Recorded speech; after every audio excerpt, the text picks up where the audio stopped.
अब आप ये मत पूछना कि इतनी ऊंचाई पर वटवृक्ष कहाँ से आएगा। तो ये भगवान की सृष्टि में एक खास ऊंचाई के बाद वनस्पति वहाँ पहुँचती नहीं। You know you cross the grass line. थोड़ा बढ़ा देंगे, तो मदद करना है आपको मेरे गले के साथ। तो थैंक यू। तो ये तो हमने खुद देखा है, आप भी देखेंगे। अगर केदारनाथ जी जाएं तो वहाँ वनस्पति नहीं मिलती। जैसे जैसे ऊंचाई पे जाएंगे तो फिर पेड़ पौधे समाप्त होने लगते हैं, और चौड़े पत्ते वाले जो पौधे हैं, पेड़ हैं, वो तो पहले ही समाप्त हो जाते हैं, क्योंकि बर्फ़ गिरेगी तो उस पर टिक जाएगी, वो तो गल जाएंगे।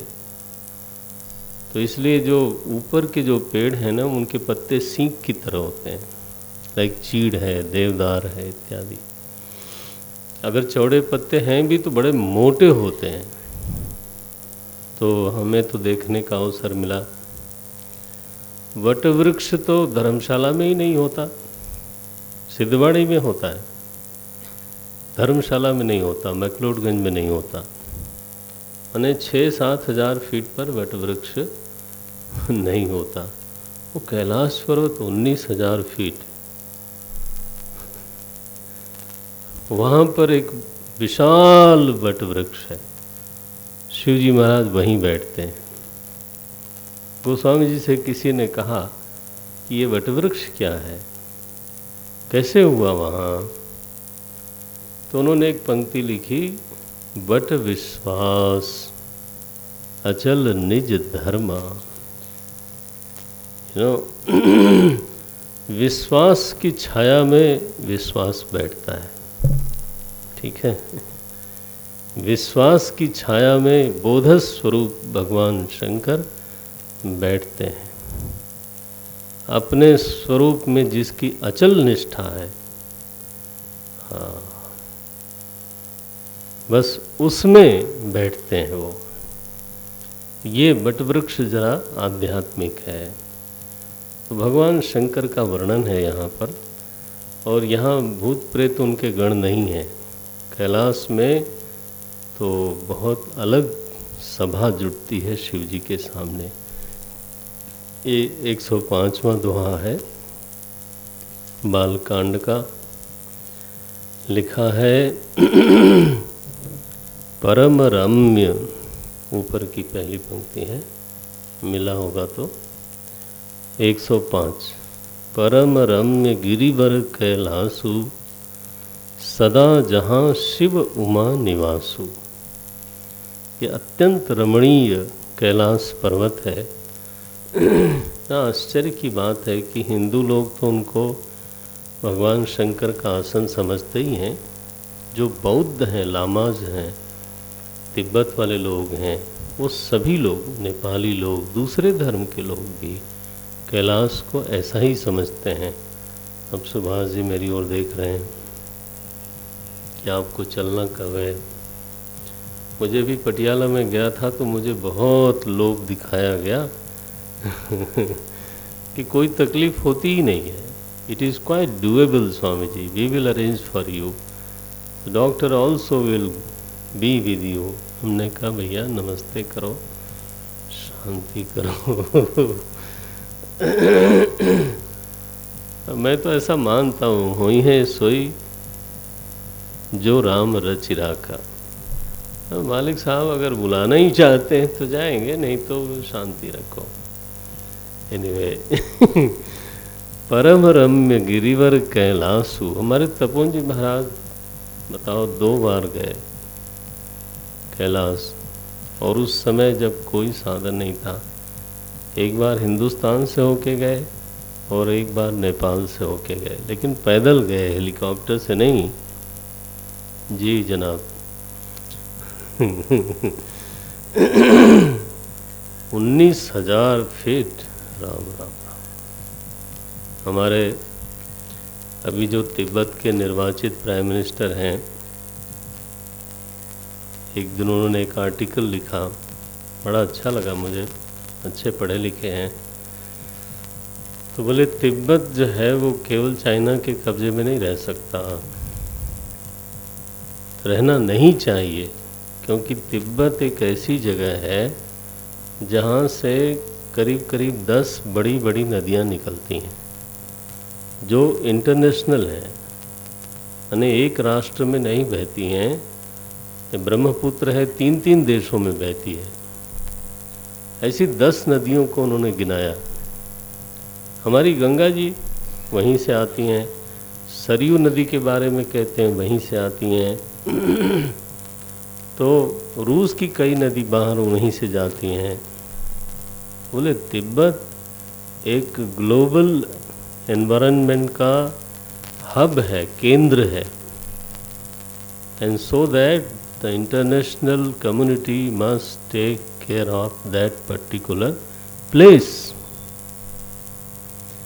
बहुत ही सशक्त एक कॉलम उन्होंने लिखा था। और ऐसा नहीं कि केवल भावना की बात थी, there was lot of thought in that. So Kailash का अपना एक जोग्राफिकल महत्व भी है, एक पर्यावरण की दृष्टि से भी बहुत गहरा महत्व है। वहाँ शिवजी महाराज बैठते हैं। परम रम्य गिरिवर कैलासु, सदा जहाँ शिव उमा निवासु। निरंतर ही माता पार्वती जी और शिव जी वहाँ निवास करते हैं, और उनकी सेवा में जो लोग रहते हैं वो कौन हैं? हमेशा ये मन में चित्र मत बनाना, भूत प्रेत रहते हैं। देखो जरा, सिद्ध तपोधन जोगी जन सुर किन्नर मुनि वृंद, ये 6 लोग तो ये हो गए। सिद्ध लोग रहते हैं, तपोधन, तप ही जिसका धन है, ऐसे लोग वहाँ रहते हैं। योगी जन वहाँ रहते हैं, देवता लोग वहाँ रहते हैं, किन्नर लोग रहते हैं, मुनियों के समूह रहते हैं, और जो भी सत्कर्मी लोग हैं, बसहि तहाँ सुकृति सकल, जिनके पास कर्म की सत्कर्म की कमाई है, वो लोग वहाँ रहते हैं और सुखद स्वरूप शिवजी महाराज की सेवा करते हैं। तो अब कथा है इस समय कैलाश पर्वत पर, आपका मन वहाँ जाना चाहिए। तेहि गिरि पर बट बिटप विशाला। अब ये दोहा तो मैं पढ़ना चाहता हूँ, क्योंकि हमारे शिवजी महाराज हमारे इष्ट हैं, सब कुछ हैं। तो उनका ये जो रूप है ना, ये हमारे हृदय में बहुत प्रिय है, तो उसको पढ़िए जरा। शिवजी महाराज बैठे उस बट वृक्ष के नीचे, शांत होके बैठे। तो ये हम थोड़ा चौपाई आपको सुनाते हैं। हरिहर विमुख धर्म रति नाही, हरिहर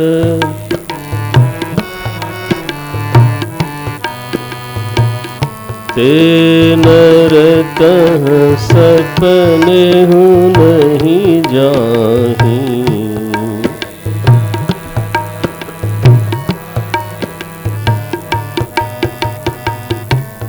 तेहि गिरि पर्वत बिटप विशाला, तेहि गिरि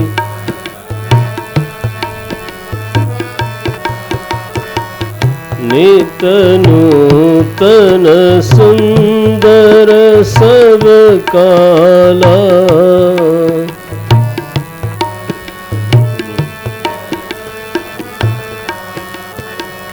त्रिविध समीर सुशीतली छाया,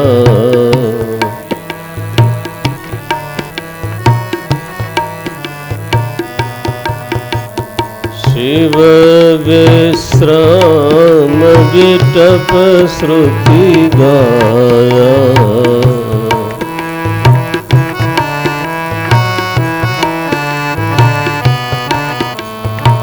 एक बार ते तर प्रभु दयालु,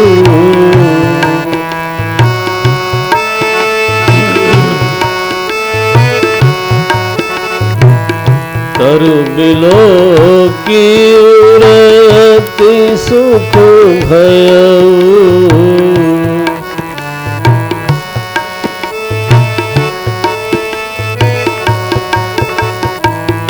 निज कर दासी नागरी पुछाला,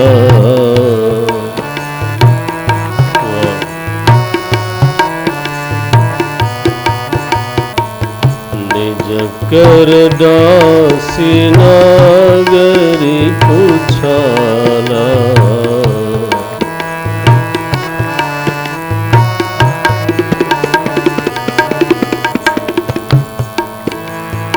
बैठे सहज ही शंभु कृपाला,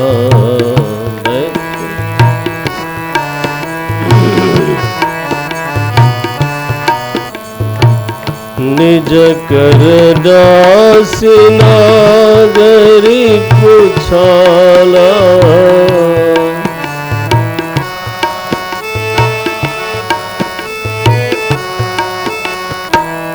बैठे सहज ही शंभु कृपाला,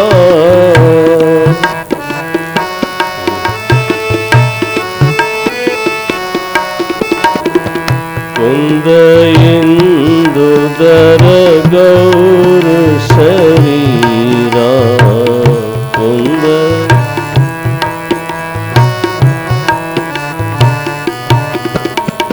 भुज प्रलंब परिधन मुनि चीरा,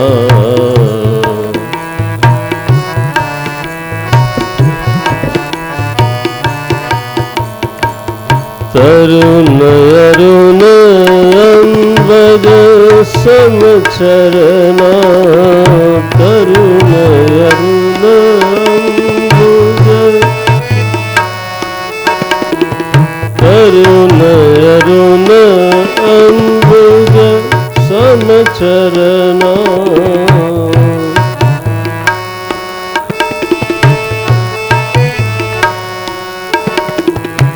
नख दुति भगत हृदय तम हरना,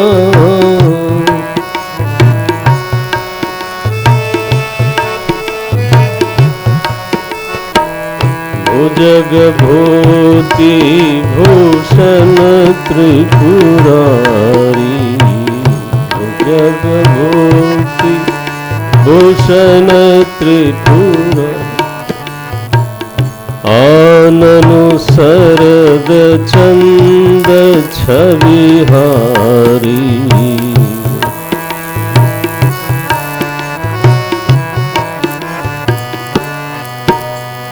जटा मुकुट सिर सरित सिर,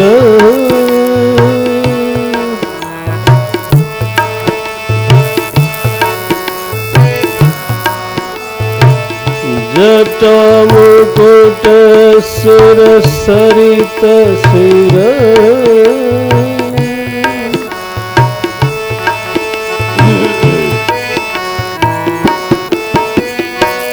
लोचन नलिन विशाल,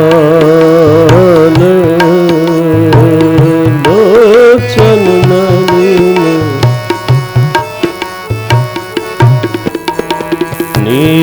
नीलकंठ लावण्य निधि,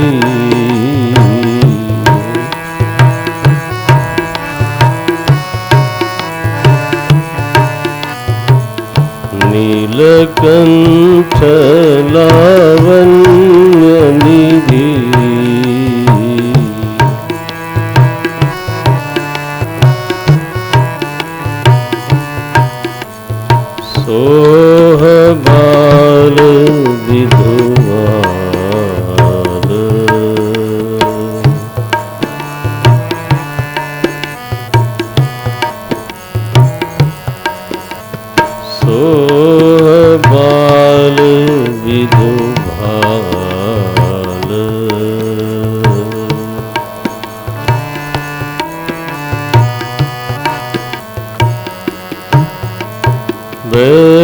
बैठे सोह काम रिपु कैसे, बैठे सोह धरे शरीर शांत रसु जैसे,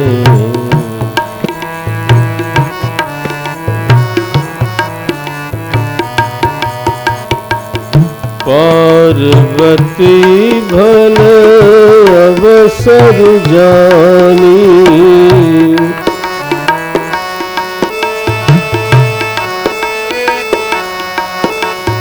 जय शंभु पहिमातु भवानी,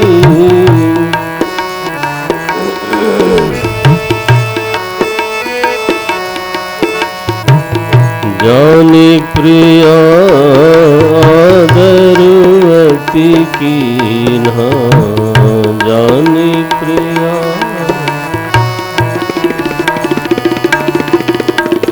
वाम भाग आसनु हर दीन्हा,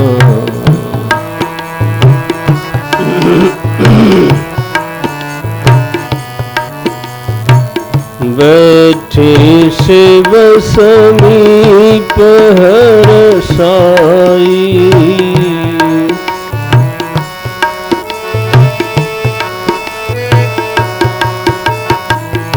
बैठी शिव समीप हरसाई,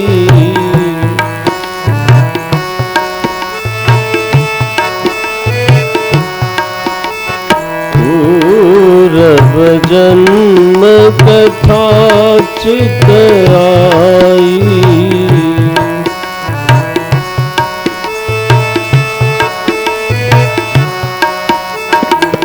पति ही हेतु अधि